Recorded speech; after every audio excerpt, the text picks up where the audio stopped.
Hello et bienvenue sur les conseils d'Assa, le podcast. Je suis Assa Dioun, révélatrice de potentiel et fondatrice d'Ita de Coaching. Je t'accompagne à être bien dans ta tête et tes baskets, en individuel comme en collectif. Ce podcast est au service de ton savoir et de ton bien-être. Tu y trouveras des interviews, des petites confessions sur ma vie et surtout des conseils. Hello. Alors, j'ai décidé d'enregistrer cet épisode dans le cadre de la Journée des droits internationaux de la femme.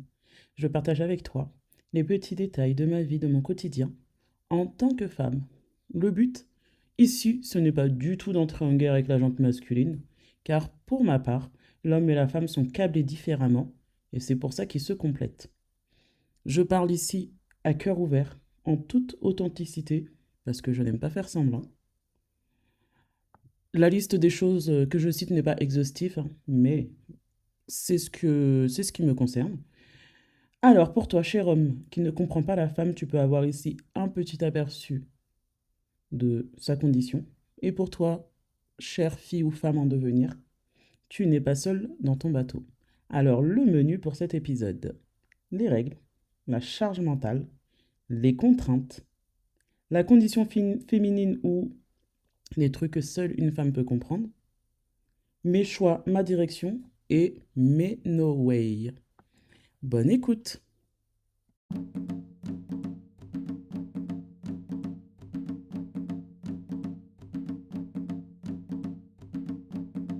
Hello, c'est parti pour l'épisode du jour. Alors, ma vie en tant que femme. Je n'ai pas choisi de faire cet épisode dans le but de, oui, les femmes ceci, les femmes cela. Enfin, clairement, c'est pas pour démarrer ou commencer un débat contre les hommes. Non, plutôt, c'était l'idée ici, c'est plutôt de partager ma vision. Donc, commençons par le point numéro un, les règles. Parce que c'est quand même le sujet qui, comment dire, c'est quand même le sujet qui, quand on l'aborde, met une partie de la population a mal, c'est compliqué, c'est ci, c'est ça. Chacune des femmes vit ses règles à sa manière et en fait, juste, ce n'est rien de sale. Tous les mois, notre corps, en tant que femme réglée qui a des menstrues tous les mois, notre corps se prépare à accueillir un petit bébé. Donc pour cela, il construit un petit nid. Et si ce nid n'est pas habité, ce nid s'autodétruit, est expulsé par l'utérus, le vagin, et se manifeste sous la forme de sang. Donc il n'y a rien de sale dans tout ça, car l'appareil génital féminin est très très bien fait. Après, bien évidemment, il faut prévoir des protections adaptées et suffisantes. Donc, qu'est-ce que c'est les règles? Voilà, je vous ai défini ce que c'est. Maintenant, le cycle de la femme ne se limite pas au menstru, parce qu'en fait, pendant tout le mois, il y a tout un tas d'hormones qui viennent chambouler, traverser notre corps. Si on s'arrête à la base, voilà, on saigne pendant plusieurs jours et voilà, c'est terminé. Mais en fait, c'est pas aussi simple que ça. Parce que avant les règles, il y a le SPM, syndrome prémenstruel. Toutes les femmes ne sont pas concernées par le SPM. Moi, pour le coup, je suis concernée par le SPM. Comment se manifeste mon SPM chez moi? Déjà, j'ai des douleurs quelques jours dans le bas-ventre avant que mes règles arrivent. Ensuite, il y a surtout, la partie, celle qui me, oh là là, qui m'enquiquine, qui me fait chier le plus, c'est le fait d'avoir la poitrine gonflée. Et ça, c'est quelque chose qui m'embête parce qu'en fait, j'ai déjà une forte poitrine. Alors, le fait d'avoir une forte poitrine, déjà, c'est contraignant. Il y a plein de mouvements que tu peux pas faire, que tu n'es pas libre de faire, ou tu as ton sein qui est là. Voilà. Et le fait d'avoir les seins gonflés, ça fait que bah, déjà, sensibilité extrême. Même juste quelqu'un qui te prend dans ses bras pour te faire un câlin quand tu as les seins gonflés et douloureux, ce n'est pas agréable. Dormir sur le ventre, c'est pas possible. Il y a plein de choses qui sont super contraignantes. Et pareil, bah, ça veut dire que je masse avec de la crème et de l'huile de menthe poivrée pour calmer l'inflammation, c'est parce que c'est gonflé et c'est douloureux. et vraiment se déplacer, courir, sauter, bon déjà avec une forte poitrine, c'est pas très agréable, mais alors là, encore moins. Donc se balader avec, 2 seins qui sont gonflés comme des pastèques, vraiment, vraiment pas agréable. Donc, au-delà de ça, il y a aussi les envies de nourriture particulière. Moi, j'ai un palais très, très sucré avant mes règles. Et j'ai des envies de salé, de viande, de chips, alors que les chips, c'est pas du tout ma came. J'en mange avant mes règles. Et il y a aussi un truc qui m'est arrivé le mois dernier, ça faisait longtemps, c'est très très rare que ça m'arrive, mais j'ai pas mal de copines à qui ça arrive, c'est cette envie de pleurer et limite une petite dépression où tu es au bout de ta vie, tu comprends pas pourquoi. Franchement, ça m'est arrivé la semaine dernière, parce qu'il faut savoir que c'est aujourd'hui mon premier jour de règles, aujourd'hui où j'enregistre l'épisode. Du coup, cette envie de pleurer pour tout et rien dès le matin, j'avais les larmes qui coulaient par rien du tout, je comprenais pas. Je passe un coup de fil, on me met en attente et ça coupe et je me mets à pleurer. Je pose une question, la dame elle me répond, mais pas très agréablement, donc hop, je raccroche, je pleure. Mon chéri me demande si ça va, je pleure. Vraiment, c'est pas une vie. Et si on ajoute à cela tous les symptômes en lien avec l'endométriose, donc des règles très très douloureuses, abondantes. Après, selon l'état ou le stade d'endométriose, c'est pas pareil. Mais en fait, l'endométriose, qu'est-ce qui se passe? C'est que quand on a nos règles, déjà de base, il y a un muscle qui s'appelle l'endomètre. Et c'est ça qui se détruit pendant les règles. Donc, il y a des contractions qui font que l'endomètre évacue, ou c'est l'endomètre qui s'évacue d'ailleurs, et ça évacue le sang. Sauf que quand on a de l'endométriose, toutes ces petites cellules qui servent à faire des contractions sont un peu partout dans l'utérus, ce qui fait qu'il y a 2 fois, voire 3 fois plus de contractions qu'en temps normal, ce qui fait que les règles sont très très douloureuses. Alors ça, c'était pour la partie sur les règles. Et, et non, il y a une partie très importante aussi, c'est qu'en termes de protection, il existe divers moyens de protection. Bon, on a les moyens de protection classiques, les serviettes hygiéniques, les tampons, que ça, tout le monde, je pense que tout le monde connaît à peu près. Et en fait, depuis quelques temps, il existe d'autres moyens de protection qui sont beaucoup plus écologiques, qui sont beaucoup plus respectueux de notre corps et de l'environnement. Donc il y a les culottes menstruelles, il y a la cup, il y a aussi les tampons bio-écologiques, il y a les serviettes hygiéniques lavables. Et en fait, tout ça, je trouve que c'est intéressant de pouvoir se pencher sur le sujet et de regarder ce qui nous est le plus adapté. Moi, personnellement, j'utilise des culottes menstruelles et je trouve ça super bien parce que il n'y a pas besoin d'aller vérifier toutes les 2 minutes. Est-ce que ça a débordé, ça n'a pas débordé, est-ce que j'ai une tache? Bah oui, parce qu'il y a aussi le syndrome de la tache, là, la peur de la tache, que ça soit les draps, les pantalons ou quand tu t'assois quelque part et que tu as toujours cette crainte de laisser des traces derrière toi. Oui, ça aussi, ça fait partie des règles et des préoccupations qu'on a, en tout cas que moi j'ai en tant que femme.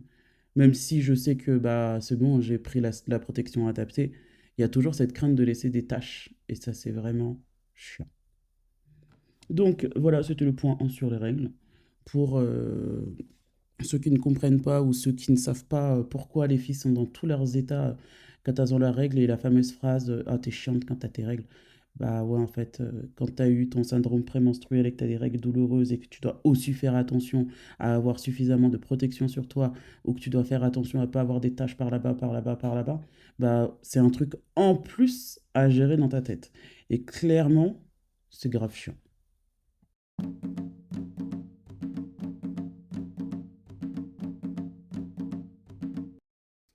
Passons maintenant au deuxième point. La charge mentale. C'est un terme qui est devenu à la mode là, récemment, enfin, ouais, récemment, ces dernières années, où on nous parle beaucoup de charge mentale, la charge mentale de la femme. Mais c'est tout à fait normal. Parce qu'en fait, quand tu es une femme, les responsabilités que tu as, que tu sois maman ou pas maman, les préoccupations que tu as, les contraintes, etc., font que, Oui, tu te prends 2 fois plus la tête qu'un homme. Juste un exemple tout simple, hein. Imaginons, demain, tu fais ta valise pour partir, je sais pas, en vacances pendant une semaine. Oui, ta valise, elle sera plus chargée que celle d'un mec, c'est sûr. Parce que quand t'es une femme, t'as soutif, culotte, string, tanga, shorty. En termes de vêtements, bah, t'as t-shirt, débardeur, pull, pas mal de choses. Et en bas, t'as jupe, pantalon, short. Enfin, on a 2 fois plus de possibilités de vêtements à mettre qu'un homme. À côté de ça, tu as aussi tout ce qui est de l'ordre des cosmétiques, tout ce qui est bah, et le maquillage, et les produits pour s'épiler, et ci et ça. Plein, plein, plein, plein de petits trucs à penser. Et en fait, c'est aussi ce qui... Déjà, de base, notre quotidien, quand tu es une femme, il n'est pas simple, parce que tu as 15 000 choses à penser, juste pour ta personne, hein. Tu as déjà 15 000 choses à penser. Et ensuite, si on ajoute à cela toutes les autres casquettes que doit porter la femme, on ne s'en sort plus. Les enfants, une grosse charge mentale pour la femme. Je dis pas que les hommes n'en ont pas, hein. Je dis juste que c'est une charge qui vient s'ajouter en plus. Euh, c'est simple, hein. En couple, pas en couple, marié, pas marié. Quand les enfants rentrent à la maison, la première personne qui cherche, c'est maman. Toute la journée, c'est maman. C'est pas papa. Ça arrive que ça soit papa aussi. Mais souvent, en premier lieu, celui qu'on demande, c'est maman. Bah, parce que par tradition, par rôle donné dans la société, par rôle aussi naturel, celle qui nourrit, celle qui donne de l'amour, celle qui console, celle qui réconforte, c'est maman. Dans la plupart des cas. Après, oui, il existe d'autres schémas familiales où c'est différent, mais dans la majorité des cas, c'est quand même ce qu'on retrouve. En termes d'éducation, quand on regarde du côté d'une petite fille et du côté d'un petit garçon, les valeurs, les normes, le mode de fonctionnement qu'on va transmettre, la petite fille, on la prépare à être une femme au foyer, on la prépare à être une femme qui sait s'occuper de sa maison. Quand on voit dans un couple, quand l'appartement est sale ou pas rangé, on va pas dire c'est monsieur, hein. On va dire c'est madame. Quand un enfant fait des bêtises, on va dire c'est maman qui l'a mal éduqué. Si on parle, on va pas trop parler de papa. Après, je parle de moi, mon point de vue par rapport à mon entourage, mes fréquentations, mon éducation et le milieu dans lequel je grandis et j'évolue. Je tiens quand même à rappeler que je suis d'origine africaine. Mais voilà, les 3 quarts des cas, c'est comme ça que ça se passe. C'est l'enfant a mal fait telle ou telle chose. Ah oui, c'est sa mère qui l'a mal éduqué. Comme si le travail de parent ne concernait que la mère. Comme si la responsabilité d'éduquer un enfant n'incombait qu'à sa mère. Il faut être deux pour faire un enfant, il faut être deux pour l'élever. Enfin voilà. Du coup, en termes d'éducation, très souvent, ce qu'on apprend à la petite fille, à la fille, c'est occupe-toi de ci, de ça, de ci. Mais le petit garçon, on lui impose pas trop de choses, on n'exige pas trop de choses de lui, hein. Il fait à manger, c'est pas un truc pour les mecs, ça. Faire à manger, faire le ménage, non, non, c'est pas des trucs de mecs, ce sont des trucs de femmes, de filles. Et je vois qu'il y a des situations où même carrément la sœur se retrouve à ranger les affaires du frère. Mais en fait, ce qu'il faut savoir, c'est que dans tous les cas, que ce soit un petit garçon ou une petite fille, notre rôle en tant que parents, c'est de préparer nos enfants à devenir de futurs adultes autonomes et responsables. Et non la petite fille qui reste à la maison à s'occuper de la maison comme maman fait, et le petit garçon qui va vaquer à ses occupations et on lui demande rien à lui. Parce que bah, ça donne par la suite, je suis désolé de vous l'apprendre, des hommes irresponsables et qui n'ont aucune empathie face aux femmes de leur entourage, que ce soit amies, amantes, copines, femmes, tout ce qu'on veut. Voilà ce que ça donne. Donc je pense qu'il sera important de pouvoir intégrer les petits garçons dans l'entretien ou la vie quotidienne, parce qu'ils ont également 2 bras, 2 jambes, comme toutes les petites filles sur cette planète. Euh, Ensuite, en termes de fonctionnement, c'est sûr que le fonctionnement n'est pas le même. Un garçon, on lui dit tais-toi, un homme, ça pleure pas. Une fille, elle a le droit de pleurer. Mais le mode de fonctionnement n'est pas le même, c'est-à-dire que en termes d'énergie, en termes d'émotion, le rapport aux émotions n'est pas le même. Quand tout le mois tu es chamboulé d'hormones en hormones, quand tu sors d'une éducation où on t'a appris que tu devais entretenir ci, faire plaisir à ça, t'occuper de un tel, t'occuper de ci, et qu'on t'apprend jamais à t'occuper de ta propre personne, ouais, t'as un sac à dos qui est déjà bien chargé sur ton dos en fait. Quand on te fait comprendre que à aucun moment toi tu peux penser à ta personne et juste être toi, oui, c'est compliqué, c'est compliqué. En termes de fonctionnement, oui, c'est vrai que, comment dire, la femme, c'est celle qui va plus anticiper, plus se poser des questions, plus s'interroger, se remettre en question, etc. Alors que l'homme, c'est plutôt j'ai raison et puis c'est tout. Bien évidemment, ça ne veut pas dire que ça concerne 100% des femmes et 100% des hommes, parce qu'en fonction de là où tu as vécu, de là où tu as grandi, de ta place dans la fratrie, fratrie ou pas fratrie, en fonction de l'éducation que tu as reçue par tes parents, euh, il y a beaucoup, beaucoup, beaucoup de variables à prendre en compte. Mais de base, le fonctionnement typiquement masculin et le fonctionnement typiquement féminin n'est pas le même. À 5 ans, une fille parle 2 fois plus qu'un garçon. Bon, il existe aussi des garçons très bavards. J'ai des neveux qui sont très bavards. Voilà. Du coup, en termes de charge mentale, ça fait beaucoup, beaucoup, beaucoup, beaucoup de choses à gérer.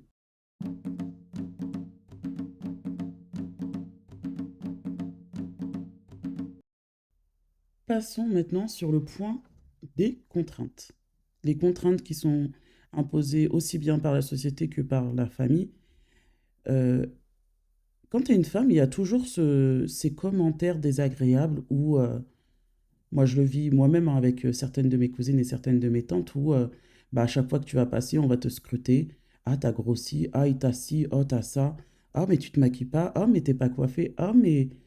Oh, sinon, juste, on peut juste être nous-mêmes. C'est compliqué ça aussi.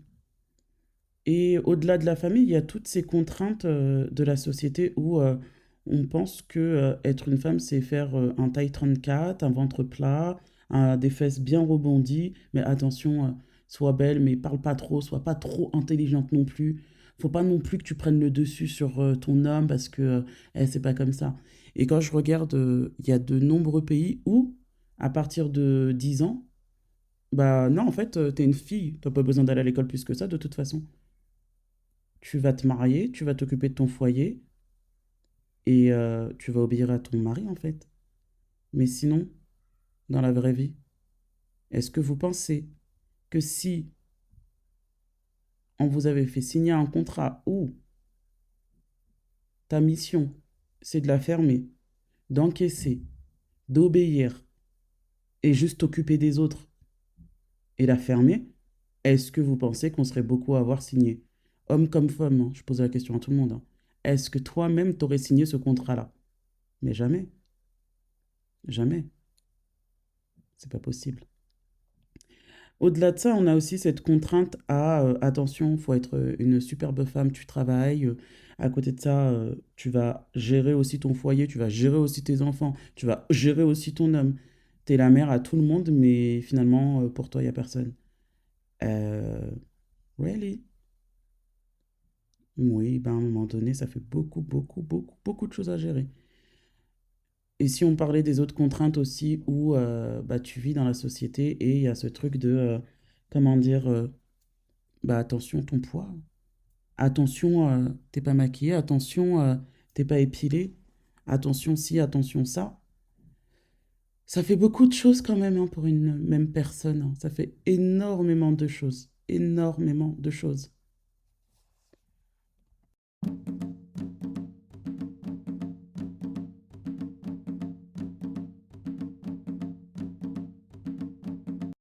Passons maintenant à la condition féminine. Être une femme et se balader le soir. Être une femme et vouloir réparer sa voiture. Être une femme et juste être une femme en fait. Euh, à partir du moment où tu es une femme ou que tu vois que le regard des autres n'est pas le même que celui qu'on va porter sur un homme. Par exemple, demain tu vas acheter une voiture ou tu veux faire réparer ta voiture. Tu auras besoin de soit d'être très convaincante et d'être très informée sur le sujet, soit tu te trouves un garagiste qui est honnête, soit tu prends un mec avec toi et ça va plus vite. Pourquoi? Bah parce qu'il y a toujours cette idée reçue, préconçue. Ouais, c'est une femme, elle y connaît rien, on peut la carotte. T'as même des endroits où tu vas vouloir sortir, te balader. Bah, le fait d'être une femme, tu te dis non, je vais pas y aller en fait.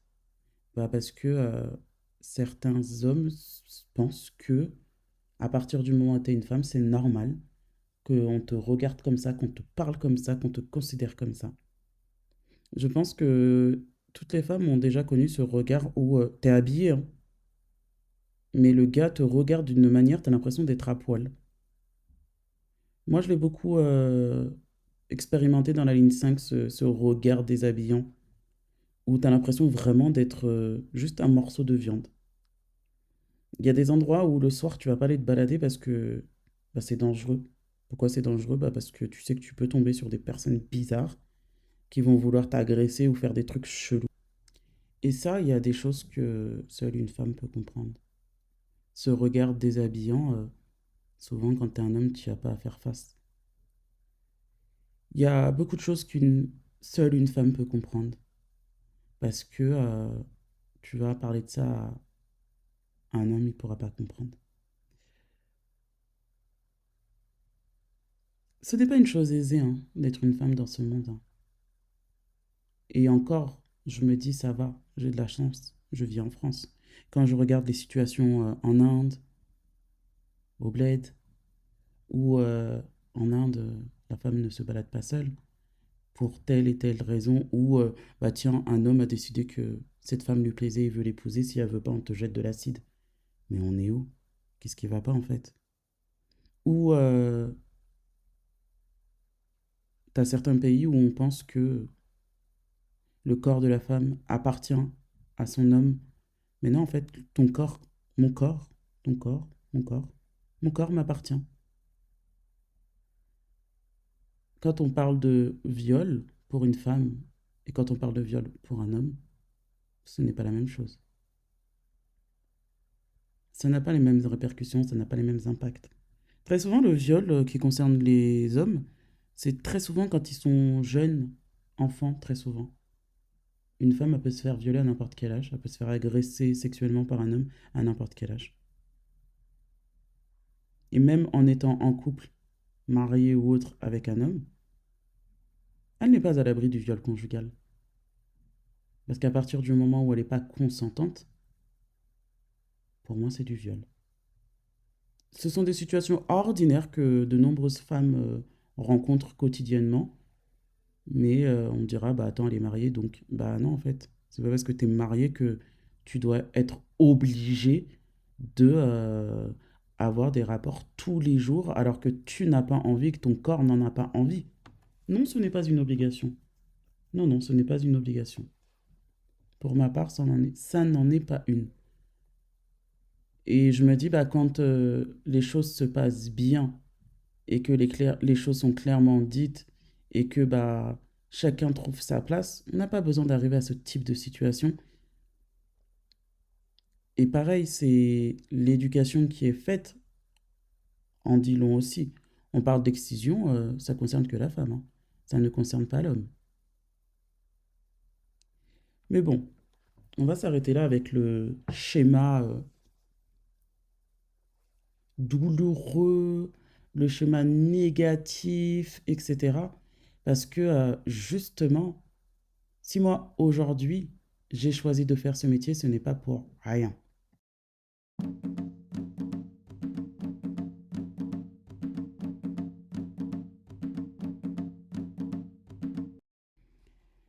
J'ai choisi mon métier parce que je suis moi-même passée par différentes étapes, différentes situations de vie qui m'ont amené à me réinterroger sur ma condition féminine. J'ai été victime d'un mariage forcé. Et dans ma tête, je me suis dit, si j'accepte cette union, ça veut dire que je condamne mes quatre autres petites sœurs à vivre la même chose. Si j'accepte ce mariage, ça veut dire que j'accepte d'avoir des rapports avec un homme que je ne connais pas, que je n'aime pas, et j'ai pas envie qu'il me touche. Ça veut dire que j'accepte de mettre au monde des enfants que je ne suis pas certaine d'aimer. En tant que future maman, c'est pas possible pour moi. Donc j'ai dit non et je suis partie. Ensuite, en tant que femme et aînée de ma fratrie, bah on n'avait pas de grand frère, c'est-à-dire que défendre mes frères et sœurs, c'est moi qui le faisais. Aider ma mère dans la vie quotidienne, c'est moi aussi qui le faisais. Du coup, il y a pas mal de responsabilités, de charges, de choses que j'ai assumées, que j'ai gérées, que j'ai faites, qui pourtant ne sont pas rattachées à ma condition de femme. Et après ça, il y a toute cette histoire de attends, mais t'es une femme, tu devrais être mariée, tu devrais avoir des enfants, tu devrais ci, tu devrais ça, tu devrais ci, tu devrais ça. Mais en vérité, personne n'est dans ma tête, personne n'est dans mes baskets pour savoir ce par quoi je suis passé, pour savoir j'ai dû, ce sur quoi j'ai dû travailler et faire le deuil et digérer, etc. Parce que finalement, être une femme, gérer toutes ces casquettes et à côté se dire, bah demain, vas-y, je vais me mettre dans une vie de famille, une vie de couple, etc. euh, Ça n'a pas été simple en fait. Ça n'a pas été simple. Parce que pour moi, le modèle que j'avais, c'est être une femme, avoir des enfants, c'est s'en occuper solo, gérer la casquette de mère, gérer la casquette de père et gérer toutes les casquettes qui nous incombent en tant que femme. Pour moi, c'était pas possible de me dire, oui, demain, je vais me mettre en couple et reproduire ce schéma-là. Non, non, non, non, non, non. Ou me dire, bah, demain, je me mets en couple et bah, vas-y, je vais dépendre d'un homme financièrement qui va m'entretenir, me nourrir, me vêtir, tout ça, tout ça. Non, c'était pas possible non plus pour moi. Il a fallu que je prenne le temps de redéfinir celle que je voulais vraiment être. Il a fallu que je prenne le temps de définir la vie de famille qui me convenait, la vie de couple qui me convenait, avant de pouvoir m'engager dans une relation. Les histoires de t'es en couple et tu passes tout le mois, toute l'année à pleurer, non merci. Les histoires de quand t'es en couple et tu te retrouves à gérer ci, ça, solo, bah parce que la personne qui t'accompagne, clairement, est juste là pour décorer, non merci. Après, on est à l'abri de rien, c'est sûr et certain. Mais en tout cas, la dynamique dans laquelle moi j'ai envie de m'inscrire n'est pas celle-là. Clairement pas. Je suis pas venu ici pour souffrir et j'estime que j'ai déjà assez donné de mon temps, de mon énergie dans toutes ces choses compliquées. Moi, je veux que les choses se passent de manière simple mais efficace. Je veux une relation de couple saine et solide, qu'on puisse s'entraider, aller de l'avant. Mais pour ça, il faut d'abord justement se connaître, savoir ce qu'on veut pour pouvoir l'énoncer clairement et choisir le partenaire qui nous correspondra. Je fais le lien avec mon métier actuel. En tant que coach de vie et hypnothérapeute, j'accompagne des personnes justement qui ont été ébranlées par la vie à pouvoir faire le tri, faire ce tri-là justement, à identifier, ok, qu'est-ce que je digère, qu'est-ce que je garde, qu'est-ce que je mets sur le côté, quelles sont les leçons que je tire de tout ça pour pouvoir avancer sereinement et bien dans ma tête et dans mes baskets. Oui, parce que quand on fait des choix qui ne sont pas en accord avec soi, on finit toujours par les regretter. Quand on va se sacrifier pour des choses qui finalement ne font pas écho à la personne qu'on est vraiment, on finit par le regretter. Personne n'a à se sacrifier pour personne sur cette terre. On fait de son mieux avec les ressources qu'on a à sa portée. On fait au mieux de ce qu'on a. Et parce qu'on a envie de le faire avec le cœur. Et quand, je vous assure, quand on fait des choses parce qu'on a envie de le faire, que ça résonne en nous et que ça nous fait écho, Là, pour le coup, on peut pas avoir de regrets. Que ça se passe bien ou que ça se passe mal, on a fait de son mieux, on s'est respecté et on s'est estimé à sa juste valeur. Et franchement, ça change tout. Depuis que j'ai appris à faire les choses avec le cœur et parce que j'ai envie de le faire, ça change énormément de choses. Bien évidemment, il y a des moments où ça m'arrive d'être frustré, il y a des moments où ça m'arrive d'être en colère, il y a des moments où ça m'arrive de pas être bien. Mais clairement, c'est pas parce que j'ai fait des choix qui n'étaient pas en accord avec les miens, qui n'étaient pas en accord avec mes valeurs. Ça m'arrive parce que bah, je suis un être humain et que, comme chacun d'entre nous, j'ai des émotions et que je n'ai pas le contrôle sur tout, donc il y a des choses qui ne m'appartiennent pas. Mais depuis que j'ai pris la décision d'agir en mon âme et conscience et de faire les choses de cette manière-là, la colère, elle reste pas, la frustration, elle reste pas. Parce qu'en fait, je regarde, j'identifie, j'analyse et je me dis, ok, pourquoi je me sens comme ça? Qu'est-ce qui a fait que je me suis retrouvé dans cette situation-là? Ok, qu'est-ce que j'apprends pour le futur? Ok, très bien. J'ai appris que ça me dérangeait, ça me convenait pas. Là, je me suis pas respecté. Là, j'ai pas été en accord avec moi-même. Ok, je note. Et pour la prochaine fois, pour les prochaines fois, pour toutes ces situations-là, bah, je prends le temps de regarder si à l'intérieur de moi c'est ok, ça me va, ça résonne. Si c'est pas ok, bah, je le fais pas. Et franchement, je me sens beaucoup, beaucoup mieux comme ça. Beaucoup mieux comme ça.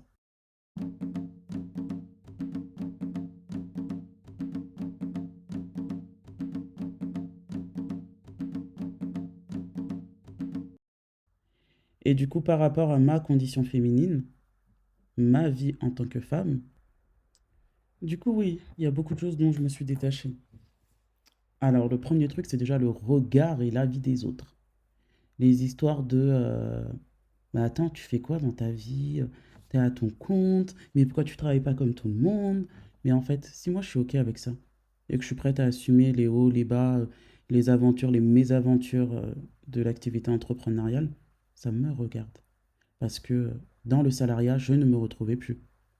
Et quand j'étais pas bien et que je rentrais, il y avait personne hein, pour venir me dire oui, nanana. Non, non, non. Les histoires de encaisse, encaisse, encaisse, pardon. Je ne suis pas dedans. Il y a des choses sur lesquelles, oui, je peux prendre sur moi. Mais à partir du moment où ça dépasse mon entendement, ça dépasse, ça va à l'encontre de mes valeurs et de mes principes, pourquoi est-ce que je vais aller me sacrifier? No way. Le rapport au poids, au maquillage, tout ça, tout ça. Clairement, moi j'aime beaucoup les rouges à lèvres. Ça me plaît d'avoir du rouge à lèvres sur les lèvres. Donc je m'en mets. Après le reste, je ne vois pas pourquoi je vais aller m'imposer alors que c'est quelque chose clairement qui, vraiment, aller me maquiller tous les matins pour me dire oui, non, mais comme ça, j'aurai bonne mine, j'aurai ci, j'aurai ça. Non, ça m'enquiquine. Ça m'enquiquine. Je me maquille pour les tournages, ouais, pour les photos, ouais. Mais sinon, bah non, en fait, si je n'ai pas envie, je le fais pas. Euh, En termes de charge mentale, bah, il y a des choses sur lesquelles j'estime que ça nécessite que je me prenne la tête et que je réfléchisse. Il y a des choses sur lesquelles je nécessite que ça n'en vaut pas la peine. Bah, quand ça n'en vaut pas la peine, eh ben, je pars du principe que j'en ai rien à foutre. Et je le vis très bien comme ça. En termes d'indépendance financière, parce que beaucoup confondent une femme indépendante et une femme indépendante financière. Je suis indépendante financièrement, oui. Je suis une femme indépendante dans le sens où mon loyer, mes factures, tout ça et tout, je n'attends pas sur quelqu'un pour les payer. Mais cela ne veut pas dire que je suis fermée aux hommes, pas du tout. Je reste un être humain, je reste une femme. Et ça, c'est clair pour moi. Par contre, me dire demain, je vais aller m'asseoir et attendre qu'un homme me nourrisse ou paye mes factures, non, ça, c'est vraiment pas ma manière de voir les choses. Après, oui, si il veut participer à mon entretien personnel, il n'y a pas de problème. Mais dans tous les cas, je n'attends pas d'un homme qui vienne me nourrir. Ensuite, en termes de tempérament ou d'activité, plus jeune, j'étais un garçon manqué. Aujourd'hui, quand je parle des activités que je fais ou de ma manière de penser ou de fonctionner. Je sais que pendant longtemps, on m'a dit, oui, toi, tu réagis comme un mec, tu fonctionnes comme un mec. Ouais, il n'y a pas de problème. Je l'assume totalement, ça ne me dérange pas. Oui, les... Comment ça s'appelle? Certains chichis, je ne me retrouve pas dedans. Et je le vis très bien. Pareil, dans mes activités, bah, j'aime faire de la moto, j'aime les sports de combat. Aller sur le tatami avec mon kimono, il n'y a pas de problème. Il y a des activités que j'aime faire, il y a des activités que je n'aime pas faire. Ça m'appartient. Et celui à qui ça plaît pas, c'est son problème. Cela ne me regarde pas. Après, oui, en tant que femme, il y a 15 000 casquettes à porter, j'adapte en fonction de ci, ça et ça. Mais les histoires de encaisser, nanana et tout ça, moi, ça ne me convient pas. Je ne vais pas dedans parce que ça ne m'intéresse pas. Aujourd'hui, j'ai fait le choix d'être celle que je suis aujourd'hui. Et j'ai décidé d'être authentique et fidèle à moi-même. Que ça plaise ou que ça plaise pas, c'est à prendre ou à laisser. Ça peut plaire comme ne pas plaire, il n'y a pas de problème. Personne n'est parfait sur cette terre-là, je ne suis pas parfaite. J'ai mes défauts, mais j'ai aussi mes qualités. Et j'ai surtout un cerveau, deux bras, deux jambes qui fonctionnent très très bien. Petit conseil pour celles qui écoutent cet épisode, et ceux qui écoutent cet épisode aussi, hein, ne laissez pas le regard et les avis des autres dicter votre conduite. Faites les choses parce que vous avez réellement envie de les faire. Quand je parle de envie, on n'est pas là, je suis pas là en train de dire ouais, on est au resto, t'as envie de quoi en ce moment? Non, c'est vraiment cette envie de se dire bah voilà, je prends telle décision, je choisis d'aller là, là et là parce que bah dans ma tête c'est OK, dans mon cœur c'est OK. Parce que quand on fait les choses avec le cœur en étant aligné avec soi-même, je vous assure que les retombées ne sont pas les mêmes que quand on fait les choses à contre-cœur. Et je pense que je vais m'arrêter là pour cet épisode. En tout cas, je souhaite à toutes les femmes sur cette terre de pouvoir améliorer leurs conditions, de pouvoir se dire ah, j'ai goûté la tranquillité d'esprit, j'ai kiffé, et je continue comme ça. Que la paix soit avec vous. Là où vous soyez, que la paix soit avec vous.